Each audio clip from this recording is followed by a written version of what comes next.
कोई चमार अधिवेशन में जो करने वाले लोग हैं, उन्होंने बाबा साहब डॉक्टर अम्बेडकर का जो अपमान किया है, वो कहीं ना कहीं गांधीवादी सोच के लोग, कांग्रेस से जुड़े हुए लोग हैं। उनकी किसी भी तरह से दाल नहीं गलने देंगे हम लोग।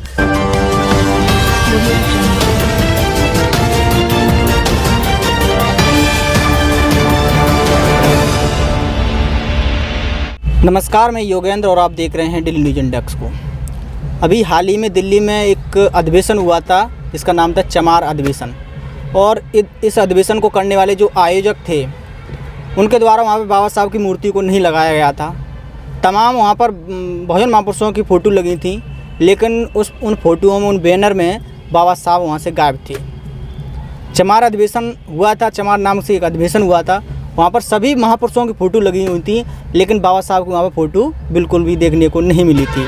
तो इसी टॉपिक पर बात करने के लिए आज हमारे साथ हैं दीपक बौद्ध जी, जो कि बादल एक्सप्रेस के चीफ एडिटर हैं, बादल एक्सप्रेस यूट्यूब चैनल के चीफ एडिटर हैं। हम इनसे बातचीत करेंगे। सर, सबसे पहले तो आपका स्वागत है हमारे साथ बात करने के लिए। बहुत बहुत धन्यवाद योगेंद्र जी। सर, जिस तरीक़ा से वहाँ पर दिल्ली के तालकटोरा स्टेडियम में एक अधिवेशन होता है जिसका नाम दिया जाता है चमार अधिवेशन, वहाँ पर सभी महापुरुषों की फ़ोटो लगाई जाती हैं, लेकिन बाबा साहब वहाँ से गायब थे। क्या कहेंगे सर इस पर? देखो, मैं आपके चैनल के माध्यम से उन लोगों तक ये बात पहुंचाना चाहता हूं, और योगेंद्र जी, ये बात सच है वहाँ की कि दिल्ली का जो चमार अधिवेशन था, हालांकि चमार अधिवेशन में ये नहीं कह सकता इससे पहले और बाद में हुए हैं या नहीं हुए हैं, इतनी मुझे डीपली जानकारी तो नहीं है, लेकिन बाबा साहब डॉक्टर अम्बेडकर का उसमें स्टैचू या फिर किसी प्रकार का कोई पिक्चर भी ना लगाना, ये जो अधिवेशन करने वाले लोग हैं, ये समाज के नाम पे कलंक है। चमार कौम के नाम की कलंक बता रहा हूँ। क्यों? क्योंकि जिस चमार कौम के नाम पर आप सतगुरु रविदास जी को लेकर चलते हो, सतगुरु रविदास जी का विचार क्या था? क्या उन्हें जानने की कोशिश करी? उन लोगों ने सिर्फ इतना देख लिया कि सतगुरु रविदास जिस व्यवस्था ने, जिस मूर्ख व्यवस्था ने तुम लोगों को जो बका दिया कि संत गुरु रविदास तो जूता काटते थे, उनकी घरवाली जूता काटते, उनके बच्चे या कुछ भी पूरा परिवार के जूते की बताते हैं लोग, तो फिर आप क्या समझते हैं? तो फिर जूते वाली थी, तो फिर वो महल के अंदर कैसे प्रवेश हो गए? सोचने वाली विचार है। जब सतगुरु रविदास महल के अंदर वो प्रवेश हो जाते हैं और मीरा जैसी जो रानी थी उनकी दीवानी हो जाती है, उनके ज्ञान की दीवानी हो जाती है। उनका ज्ञान कोई छोटा मोटा ज्ञान नहीं था, उनका ज्ञान ही बुद्ध का ज्ञान था। अगर ये लोग ये कहते कि बुद्ध का ज्ञान नहीं था, तो बुद्ध का ज्ञान नहीं था, तो फिर सतगुरु रविदास ने ये क्यों कह दिया कि ऐसा चाहूँ राज में जहाँ मिले सबन को अन्न, छोटे बड़े सब सम्मत से रहे रविदास प्रसन्न? ये कैसे कह सकते हैं, बताओ? बिल्कुल, समानता चाहते थे। वे चाहते थे कि सभी मानव धर्म के जितने भी लोग हैं वो इंसानियत को माने और सभी आपस में भाईचारे से रहें, समानता के साथ रहें। वो यही चाहते थे। ऐसा चाहूँ राज में, मतलब ऐसा राज चाहिए मुझे जहाँ सबको अन्न यानी खाना मिले, सब ले सबन को अन्न, और छोट बड़े सम बसे, यानी नीच जाति का हो, नीच जैसे उस समय ज़माने में कहते थे अछूत और सछूत जो होते थे, तो छोट बड़े सब सम बसे, यानी छोटा बड़ा सब एक समान बसना चाहिए, छोटे बड़े सब सम बसे, रहे रविदास प्रसन्न। तो ये वाली बात वहाँ पर आ जाती है। रविदास जी कहते हैं, तो फिर रविदास जी के विचार ये कैसे आ गए? आप सोचने वाली बात यहाँ आती है। जब वो बुद्ध के अनुयायी नहीं थे या उनकी विचारधारा बहुजन समाज के लिए नहीं थी, तो फिर राज करने का उनके अंदर विचार कैसे आ गया? और राज करने का विचार अच्छे महापुरुषों के अंदर आता है। बिल्कुल। जूता काटने वालों के अंदर राज करने का विचार नहीं आता। तो ये जो जूता वाली बात है, जो लोग बका के बैठे हैं कि जूता काटते थे, सतगुरु रविदास क्रांतिकारी सतगुरु थे। ऐसा जूता नहीं काटते थे? नहीं, ये सब बेवकूफ़ी बातें हैं, आडंबर वाली बात है। ज्यादातर उनके बारे में यही बताया जाता है कि वो जूता काटने का काम करते थे। गंगा वाली मिथ्या, जूता वाली मिथ्या, ये सब झूठ फैलाई जाती है। अगर ये वाली बातें होती तो फिर सतगुरु रविदास गंगा वाली होती तो कहीं भजन करती मिलती आपको, उनके हाथ में कोई भजन की चीज़ें होती। लेकिन वो जाति थोड़ा सा उस समय की चरमकार जो जाति थी, वो चरमकार जाती थी, तो उनका ये ज़रूरी नहीं है कि वो सभी लोग चरमकारी तो वो सभी भैंसी की खालू दे देते थे, या वो सब चरमकार यानी सब चमड़े का ही काम करते थे, ये ज़रूरी नहीं है। तो लोगों ने उसको सिर्फ वहाँ तक सीमित कर दिया। लेकिन जो अभी अधिवेशन हुआ है सर, उसमें जितने भी लोग आए थे, वो वैसे बाबा साहब ने जो आरक्षण का प्रावधान किया था, बाबा साहब के जो संविधान में बाबा साहब के द्वारा संविधान बनाया गया था, उसमें सभी हक अधिकार दिए गए थे उन लोगों को। लेकिन उन्होंने बाबा साहब की मूर्ति को ही नहीं रखा वहाँ पे। वो भूल गए बाबा साहब को, वो भूल गए कि बाबा साहब ने हमारे लिए क्या किया। वो सब कुछ देखो- भूल भाल के वो बाबा साहब भूल गए और उन्होंने मूर्ति भी नहीं रखी वहाँ पे। योगेंद्र जी, मैं आपको बताना चाहूँगा कि यहाँ की बात अगर की जाए तो ये लोगों की अगर सीधी स्पष्टता बात की जाए तो जो चमार अधिवेशन जो दिया है ये कहीं ना कहीं देश में कांग्रेस का एजेंडा है। मैं आपको स्पष्ट रूप से बता देना चाहता हूँ। और स्पष्ट रूप से यह एजेंडा इसलिए है कि कांग्रेस एक हरिजन एजेंडा चलाती थी पहले, अब हरिजन शब्द पे विराम लग गया है। और स्थिति यह है कि जो बहन कुमारी मायावती जी ने उस समय से हरिजन शब्द पे विराम लगवाया है और देश में हमारे लोगों को हरिजन कहा जाता था, जो हमारे बहुजन समाज के लोगों को, जिनकी नीच संकीर्ण जो व्यवस्था थी, जो जातिवादी सोच थी, उसके आगे निकलकर बहन जी ने विरोध किया और तमाम लोगों ने विरोध किया उस समय। तो जो व्यवस्था को टालने का काम किया, हरिजन व्यवस्था बंद करवा दी, तो इन्हें सोचा कि द ग्रेट चमार जैसे चलाया लोगों ने, तो सोचा कि चमार पर लोग गर्व करने लगे तो चलो चमार एक सम्मेलन करवा देते हैं। तो कहीं ना कहीं कांग्रेस का जो अस्तित्व खत्म हो रहा है उसको बचाने का एक प्रयास है उन लोगों के द्वारा। और इसको जो करने वाले लोग हैं अधिकतर मैं आपका उसका पर्दाफाश कुछ ही समय में कर दूंगा, अपने चैनल के माध्यम से कर दूंगा। मेरा भी रिसर्च उस पर चल रहा है, वाडल एक्सप्रेस के माध्यम से मैं उस पर पर्दाफाश कर दूंगा। उसको करवाने वाले लोगों के जो तार हैं वो राहुल गांधी से, प्रियंका गांधी से या फिर सोनिया से, उनका कहाँ पे मिले हैं इनके तार कहीं ना कहीं। अच्छा, एक बात और है, यहाँ पर अगर तार की बात आती तो ये करवाने वाले का सबसे बड़ा जो जाता है श्रेय वो इसके पीछे जाता है उदित राज को, क्योंकि उदित राज जी ने ये सभी खेल खेल के उदित राज ही करवाते हैं इन चीज़ों को। उदित राज जी की कहीं नहीं पटी, वो बहुजन समाज चलाते थे, पहले बहुत अच्छे पत्रकार थे, उसके बाद वो बहुजन समाज का एजेंडा चलाते, उसके बाद उनकी खुद की पार्टी चली, मानवर साहब कांसी राम के साथ भी रहे, उनका कहीं कुछ नहीं बना, वो बीजेपी में चले गए, उसके बाद बीजेपी ने सांसद बना दिया, थोड़ी सी खीर खाने के मिल गई, वो कांग्रेस में चले गए।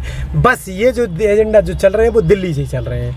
यानी कि सीधा सीधा आपका कहना है कि जो आयोजक हैं जो चमार अधिवेशन के, वो आपका स्पष्ट रूप से कहना है कि जो गांधी के हरिजन है, गांधी के हरिजन कह सकते हैं उन्हें क्या? अरे उसमें कोई बात ही नहीं है, गांधी की विचारधारा के लोग कह सकते हैं। देखो, गांधी के हरिजन कहना एक हमारी थोड़ी सी वैसी व्यवस्था वो नहीं होनी चाहिए सोच। वो लोग क्या सोचते हैं वो बात एक अलग है। हम बुद्ध को अनुयायी हैं और संपूर्ण भारत को हम जानते हैं कि भाई किसी की कौन सी व्यवस्था वो बात अलग है, लेकिन हम अपने तरीके से उस व्यवस्था को अपने तरीके से मतलब अपने विचारों में उस व्यवस्था का नाम उस तरीके से मतलब जो लोग लेते हैं वैसे नहीं लेंगे, क्योंकि बुद्ध के अनुयायी है। बुद्ध ने सभी लोगों को देखा है, हर व्यवस्था को देखा है, लेकिन बुद्ध ने कभी किसी व्यवस्था को कोसा नहीं है। बुद्ध ने सिर्फ अपना विचार बताया। तो हम भी अपना बुद्ध के माध्यम से, बाबा साहब डॉक्टर अम्बेडकर के माध्यम से हमें जो बताया गया है और हमें मानवर साहब कांसी राम ने जगाया है, तो हम भी अपनी बात उस माध्यम से रखें कि गांधी के जो अनुयायी हैं उनको कह सकते हैं। देखो, गांधी ने तो हरिजन शब्द दिया था वैसे, लेकिन उनको हरिजन कहना आज हम इसलिए मूर्खता समझते हैं कि कहीं ना कहीं वो लोग तो नहीं जानते, लेकिन हम तो जानते हैं ना। हरिजन शब्द का सीधा सीधा मतलब होता है देवदासी प्रथा में मतलब नाजायज औलाद। उसको किसी का पता नहीं रहता कि कौन है उसका बाप। अब हरी का तो किसी को पता नहीं कि हरी कौन है। हरी नाम का कोई देखा है क्या? इसका कलर क्या है? हरी है। तो गांधीवादी जो लोग हैं वो ये मानते हैं कि जो हरी यानी भगवान, कहीं ना कहीं भगवान को मानते हैं कि जो भगवान है उनके जन है, ईश्वर उनके जन है, इसलिए हरिजन है। तो भाई साहब इतनी अच्छी बात थी तो वो सभी लोग बन जाते जो लोग एक दूसरे को कहते हैं कि वो हरिजन है तो तुम भैया तुम क्या ईश्वर के आदमी नहीं हो क्या? तुम भी बन जाओ। बुराई की तर्क वाली बात है। तर्क वाली बात तो ये है कि तुम भी बन जाओ, तुम क्यों नहीं बन सकते? तो ये क्या तुच्छ और छोटी संकीर्ण जिनकी मानसिकता है वो लोग ऐसी बातें करते हैं। हम लोग बुद्ध के अनुयायी है, हमें किसी में किसी प्रकार का जाति भेद और ये नहीं नजर आता।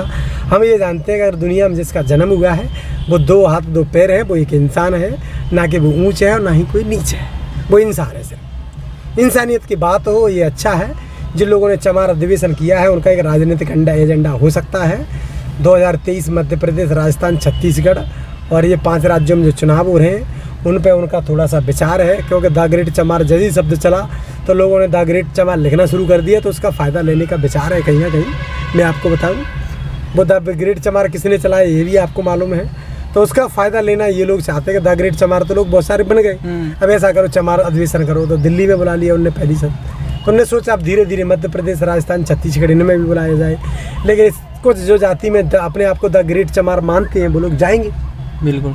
अब बाबा साहब को नोक पर रख के जाएंगे तो उन लोगों की ये तुच्छ और छोटी मानसिकता है कि आप ग्रेट चमार भी नहीं बन सकते थे अगर बाबा साहब डॉक्टर अम्बेडकर आपको अधिकार नहीं देते। राइट बात, क्योंकि आप तो उन चीज़ों में घुमे हुए थे, घिरे हुए थे, मतलब आपको तो कहीं पानी पीने का अधिकार नहीं था, तो कहाँ थे ग्रेट चमार बन जाते? सबसे ज़्यादा जो संघर्ष शूद्र थे, कहाँ से? सबसे ज़्यादा जो संघर्ष किया था वो बाबा साहब ने किया था। इनको पानी पीने तक से लेकर के तमाम शिक्षा का अधिकार, नौकरी करने का अधिकार। पहले तो कोई तुम बिजनेस भी नहीं कर सकते थे, ना अच्छा पैसा कमा सकते थे, ना अच्छा घर बना सकते थे, ना अच्छा पानी पी सकते थे। तो इसके लिए बाबा साहब ने संघर्ष किया था और संविधान में इसके लिए प्रावधान भी किए। तो आज उनकी बदौलत ये आयोजन भी हो रहे हैं, पांडाल लगा करके अच्छे अच्छे कार्यक्रम करवा रहे हैं। लेकिन शायद ये भूल जाते हैं कि बाबा साहब ने हमारे लिए क्या किया। फ़िलहाल आपकी क्या राय है? जिस तरीक़ा से वहाँ पे दिल्ली में चमार अधिवेशन हुआ था, वहाँ पे बाबा साहब को इस तरीक़ा से गायब किया गया था, आपकी क्या राय इस विषय में? अपनी प्रतिक्रिया जरूर दे सकते हैं। और यदि चैनल को अभी तक आपने सब्सक्राइब नहीं किया है तो चैनल को सब्सक्राइब कर दीजिए। कि वो लोग जो कपड़े बुनते हैं वही लोग आज अधनंगे हैं, वो लोग जो कपड़े बुनते हैं वही लोग आज अधनंगे हैं। और यह कैसी सोने की चिड़िया, यह जगह जगह भिखमंगे हैं। आज़ादी आई तो भी क्या, कायम है गुलामी की रस्में। और ग्रुपों में बटा हुआ समाज और संगठनों में बटा हुआ समाज और जाति सरनेमों में बटा हुआ समाज ये गुलामी कर सकता है दूसरे की। कभी भी क्रांतिकारी बनकर इस देश में सत्ता हासिल नहीं कर सकता और ना ही वो राज कर सकता है। और जब तक राज नहीं है तब तक गुलामगिरी आपके हाथ में रहेगी। आपको बुद्ध का विचार लेना होगा, आगे बढ़ना है तो बुद्ध का विचार, सम्राट अशोक का जिस प्रकार से उन्होंने नरसंहार करने के बाद भी बुद्ध को अपनाया, सम्राट अशोक का नरसंहार और बाबा साहब डॉक्टर अंबेडकर का अधिकार और महात्मा फुले का शिक्षा का अधिकार, इस पे आपको चलना पड़ेगा। और सतगुरु रविदास की बात करें, जो लोग चमार कहते हैं तो सतगुरु रविदास की उस बात को ज़रूर मान लें। अपने आप को चमार ना कहें, बुद्ध का अनुयायी कहें। और सतगुरु रविदास ने बुद्ध की ही बात की, ऐसा चाहूँ राज में जहाँ मिले सबन को अन्न, छोटे बड़े सब संबसे रहे रविदास प्रसन्न। सतगुरु रविदास कोई चमार नहीं थे, वो कि क्रांतिकारी योद्धा थे। और इस देश में उन्होंने क्रांति की अलग जगाई और जिन लोगों को ज्ञान कराया, उन लोगों को ज्ञान कराने के बाद और बड़ी बड़ी मेलों में उन्हें अपने प्रवचन दिए। कोई चमार अधिवेशन नहीं, कोई चमार अधिवेशन में जो करने वाले लोग हैं, उन्होंने बाबा साहब डॉक्टर अंबेडकर का जो अपमान किया है, वो कहीं ना कहीं गांधीवादी सोच के लोग, कांग्रेस से जुड़े हुए लोग हैं। उनकी किसी भी तरह से दाल नहीं गलने देंगे। हम लोग अपने चैनलों के माध्यम से, अपनी सोशल मीडिया के माध्यम से पूरे भारत के लोगों को बताएंगे और चमार लिखना भी अब बंद करवाएंगे। यहाँ से आगे चमार नहीं है, हम बाबा साहब डॉक्टर अंबेडकर के अनुयायी हैं, बुद्ध के अनुयायी हैं, सम्राट अशोक के वंशज हैं और फुले साहब के वंशज हैं। और हम जो महापुरुष हमारे हुए हैं उनके हम वंशज हैं और हम ईंट से ईंट बजा देंगे। लेकिन हम जो चमार वाली जो व्यवस्था चल रही है उसको आगे नहीं बढ़ने देंगे। आपने हमें सुना और आप सभी लोगों से अनुरोध है कि चैनल को ज़्यादा से ज़्यादा सब्सक्राइब करो। इस पर बहुत सारे इंटरव्यू आगे चल के आने वाले हैं। ये चैनल ही नहीं, ये क्रांति का आगाज़ है। सिर्फ आप इसको चैनल समझ रहे हैं, ये बहुजन विचारधारा को आगे बढ़ाने का एक एजेंडा है। आप सभी लोग इसको ज़्यादा से ज़्यादा वीडियो को शेयर करें, सब्सक्राइब करें और उन दलालों तक इस वीडियो को पहुँचाने में मेरा सहयोग करें। बहुत बहुत धन्यवाद।